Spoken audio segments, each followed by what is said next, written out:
I think I speak for all last-gen Madden fans when I say, woof.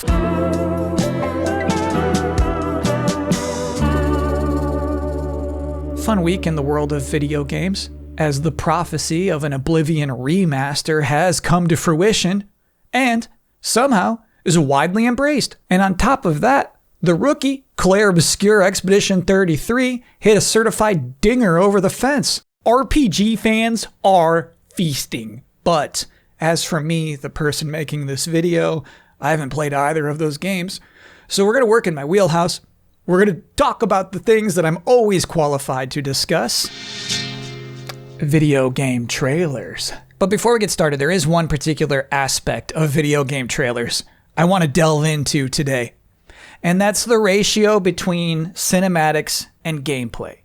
Because most of the best video game trailers have both. Sakurai knows it. You got cutscenes to build up the drama and gameplay to prove how fun this video game is actually going to be. And obviously there's no science, there's no right answer. It probably depends on which game and the needs of each game. But for the rest of this video, we're going to call it the yapping to slapping ratio. Yapping being cutscenes, slapping being gameplay. So try this. Think about that Donkey Kong Bonanza trailer from a few weeks ago. It's probably mostly gameplay, right? Has to be. Well, according to my calculations, that trailer was actually 56.4% yapping. You know, not a lot of disconnected lines of dialogue like you might imagine yapping would insinuate, but a lot of this is cutscenes. So I figure if you're hitting anything above 40% slapping, you're actually doing pretty good. And I do wonder if at this point you are asking me, Kyle, could you not have come up with a better name than the yapping to slapping ratio? And I want to assure you in this moment that I did try. I had the context to content ratio, the prattle to battle ratio, the fluff to stuff ratio, the yammering to hammering ratio, the gabbing to stabbing ratio, the cinemas to win and sun ratio, and finally the babble to rabble ratio. I tried. So tonight we're going to take a look at the 5 big trailers of the week, check out their yapping to slapping ratio, and ultimately determine who did it best. So let's start with Claire Obscure Expedition 33, which just published a 2-minute big ol' launch trailer. Surprisingly, 36.7% slapping. And by the way, I did remove the time that these trailers spend on titles and information. It was really throwing off the ratios. You know, the M rating or the studio names. All right, we're just talking about the ratio here. And I have to say, the slapping portion of this trailer is powerful. I love how truthfully they're displaying their combat mechanics. They know this is a big part of the appeal, just as much as the story. Look how huge these numbers are. You look at this and you want to play it. And I was wondering, would Final Fantasy even be so bold? So I went back and looked at the Rebirth launch trailer.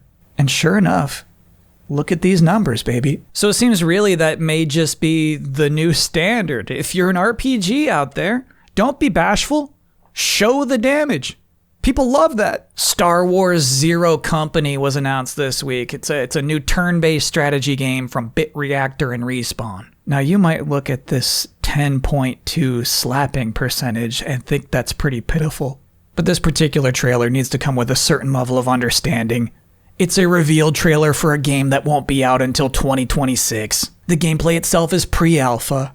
We gotta cut it some slack. But no, my qualm, my prickly point is that the trailer fails to accomplish its primary goal. The major selling point of the scenario is that you're going to be leading an unconventional outfit of professionals. The VO even promises. These aren't the heroes they tell stories about. And then, you know, we see a clone trooper and a Mandalorian and a little drum-shaped droid and a Jedi, some kind of scoundrel. Yeah, I've actually heard a lot of stories about heroes like that. Whatever this guy's deal is, I guess is kind of unique. Like, I don't think I've seen a Mr. Freeze guy in a Star Wars before. So that's neat. To Star Wars Zero Company, for your next trailer, I would recommend 2 things. 1, differentiate your Star Wars cast, not just from the context of other Star Wars media, but also other turn-based strategy games. What actually makes these characters unique? And then number 2, if RPGs can do it, you can too.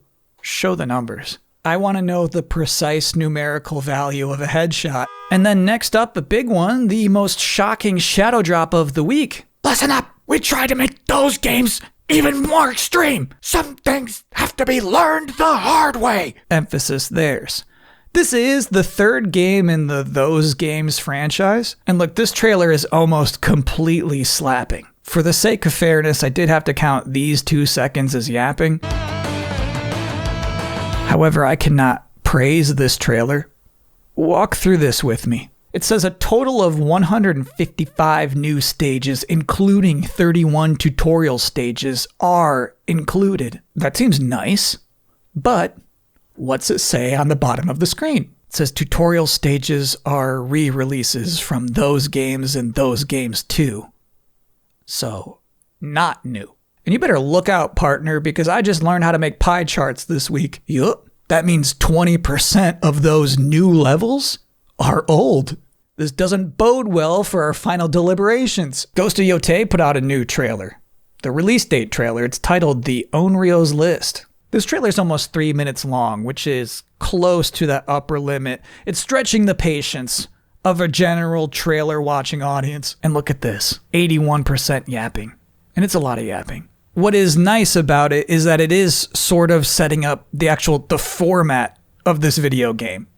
The Onryo's List is a kill list. You see these 6 family murderers? Yeah, your goal is to kill them all. And then the accompanying PlayStation blog post mentions, you'll choose which leads to follow as you pick which Yotei 6 member you want to hunt down first. Though I have to believe they're going to try their hardest to make sure you save this guy for last. It does seem like a nice, open premise. I do feel like the trailer itself could have done more to communicate what that one sentence of that blog post did. And finally, of course, let's take a look at the reveal and release trailer for the Elder Scrolls IV Oblivion Remaster. So interestingly enough, almost identical yapping to slapping ratio as Ghost of Yotei. Though I have to be honest, it was a little tricky for this one to sort which is which. Like, it's very clear the transition to gameplay happens at the clink of the sword. But the transition back out of that gameplay isn't as clear. Like, is this shot of the sexy tree monster yapping or slapping? I chose yapping because you can't see your hands anymore. But anyway, about the trailer itself, I think it's really good. There's something triumphant about it. Like, they know this looks good. Sure it leaked, sure. Sure it wasn't part of a big showcase, fine. But, Oblivion is back. And it looks nice. Look at this. So in finally determining who did it best, I think it's clearly down to Expedition 33, Ghost of Yotei, and Oblivion Remaster. And to make this final decision easier, I would like to look at one more final point of differentiation, and that is how each trailer spends its final seconds. And I would like to say real quick, really good title reveals this week, across the board. Good job. But the most important part of the Oblivion trailer is going to be that available today announcement. And I think the music accentuates that really nicely. But I'm going to play this for you unedited. Pay close attention.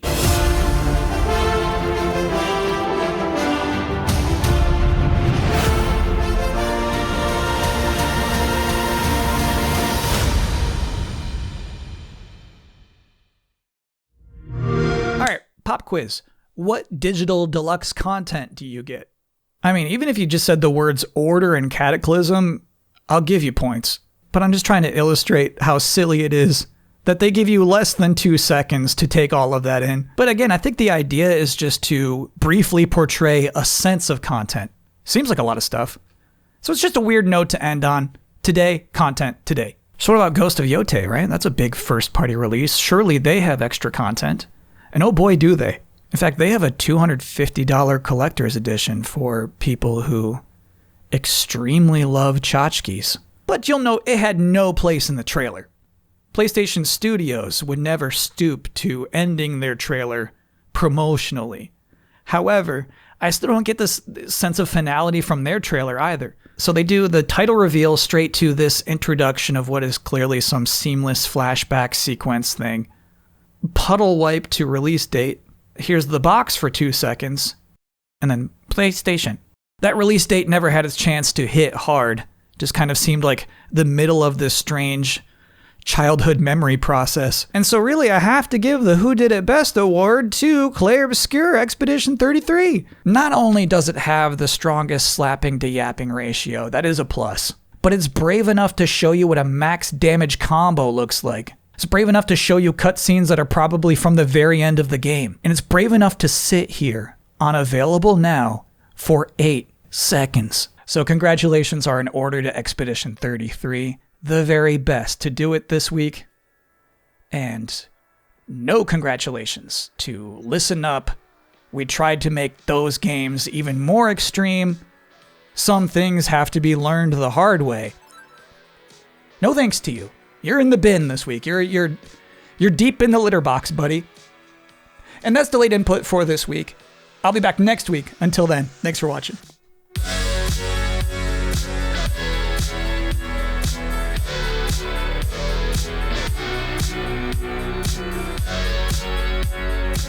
Welcome to another regular installment of Switch 2 Launch Watch. Last week, I predicted that Nintendo would dramatically raise the price of the Switch 2 to accommodate for the tumultuous scenario of worldwide tariffs. A mere set of hours after I uploaded that video, Nintendo announced, no, same price. Okay? We don't give a flip about those supposed tariffs. But also, the controllers will now cost more money. And those Street Fighter 6 amiibos, those are going to be $40 now. Those were going to be 30, but they're 40 now. So some crazy math happened. They said, we'll take a hit on this, but let's jack up the Pro controller to $85 to offset any potential losses there. And I mean, we'll see if it works out. Nobody knows. Nobody knows. But an additional part of that announcement was the new US pre-order date, which was April 24th, 2025. If you're curious how that went for me, I did document my attempt to lock down a pre-order. It is 11:49 p.m. Eastern Time.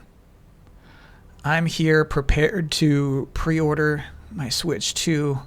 Obviously, the bundle that includes Mario Kart World. It's all or nothing. I have Best Buy to your left, Walmart to your right.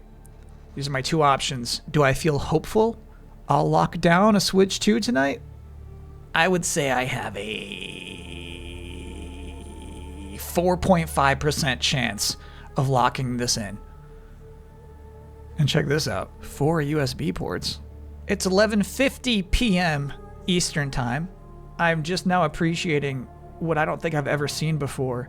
Capri Suns out of the pouches. Who knew you could just get a Capri Sun in a bottle? It's 11:54 p.m. Eastern Time. I've got my phone set up so that exactly when it turns to midnight, I'll be prepared. We got Cupertino on there as well. I'm not sure why, but it's 8:54 p.m. in Cupertino. What if I just watch streamers play a Switch 2? Would that be so bad? I could formulate thoughts just watching other people play their Switch 2s. Nothing to be afraid of, really. It's 8:58 p.m. in Cupertino. I'm going to do my first refreshes of the night. You know what I mean? These are my first refreshes.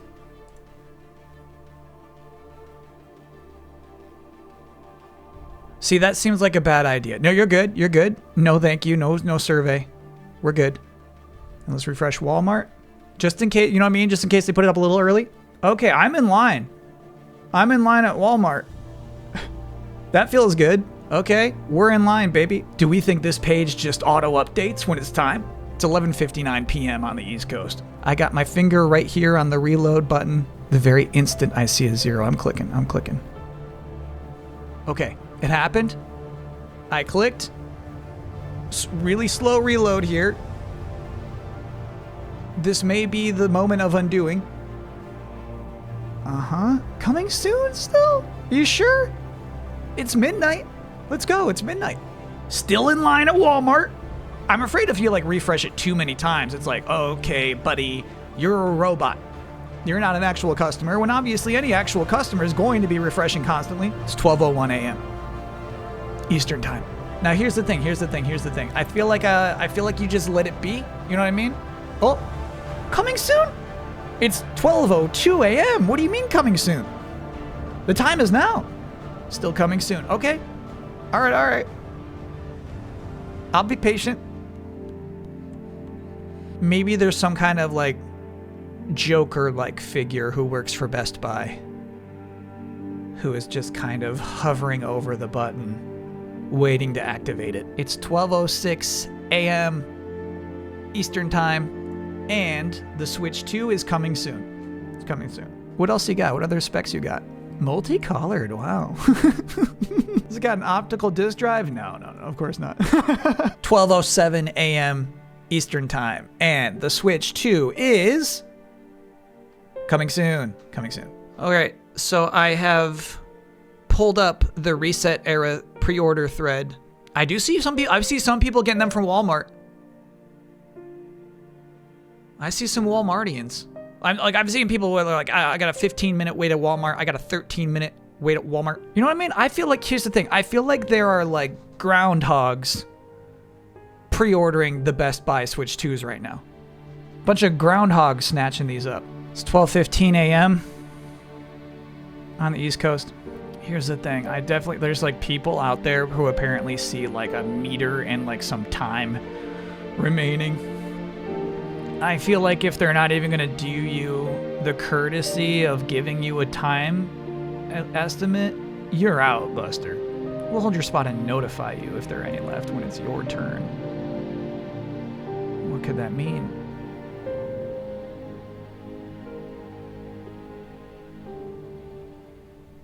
Oh shit. No. Okay. Check out. What do I press? Yup. Walmart, you're nasty. It never gave me that time limit, but like it just popped up. It says time to get excited. Your order is in the works. Oh my God. Okay. Here's the thing. I feel like you leave it at that. It's 12:18 a.m. on the East Coast, and I feel like this is a little victory. Overall, I rate this experience a 9.5 out of 10.